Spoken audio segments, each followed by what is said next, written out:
নমস্কার। আজকের ইতিহাস কী রয়েছে দেখে নেব প্রতিদিনের মতো। ১৬১১তে মুঘল সম্রাজ্ঞী নূরজাহানের জন্ম। ১৭৯০-এ মার্কিন কপিরাইট আইন কার্যকর হয়। ১৮৫৫তে স্নানযাত্রার দিন মহাসমারোহে দক্ষিণেশ্বর কালীবাড়িতে মা ভবতারিণীর মূর্তি প্রতিষ্ঠা করা হয়। ১৮৫৮তে ওয়েস্টমিনিস্টার জুড়ে প্রথম ধ্বনিত হয়েছিল বিগ বেনের শব্দ। ১৮৮৯-এ প্যারিসের আইফেল টাওয়ারের উদ্বোধন হয়। ১৯২৬-এ ক্রিকেটার প্রবীর সেনের জন্ম। ১৯২৮-এ ক্রিকেটার পঙ্কজ রায়ের জন্ম। ১৯৩০-এ মার্কিন অভিনেতা ক্লিন্ট ইস্টউডের জন্ম। ১৯৪১-এ জার্মানিতে গথিক হরফ নিষিদ্ধ ও রোমান হরফ চালু হয়। ১৯৪৬-এ আন্তর্জাতিক ক্রিকেট আম্পায়ার স্টিভ বাকনরের জন্ম। ১৯৬৬-তে প্রাক্তন শ্রীলঙ্কান ক্রিকেটার রোশন মোহনামার জন্ম। ১৯৬৮-তে বাঙালি গণিতবিদ অমিয়চরণ ব্যানার্জির মৃত্যু।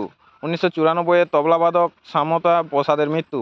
২০২২-এ সঙ্গীতশিল্পী কে কে কৃষ্ণকুমার কুনন্দ এর মৃত্যু। নমস্কার, আজকের ইতিহাসটি এই পর্যন্তই।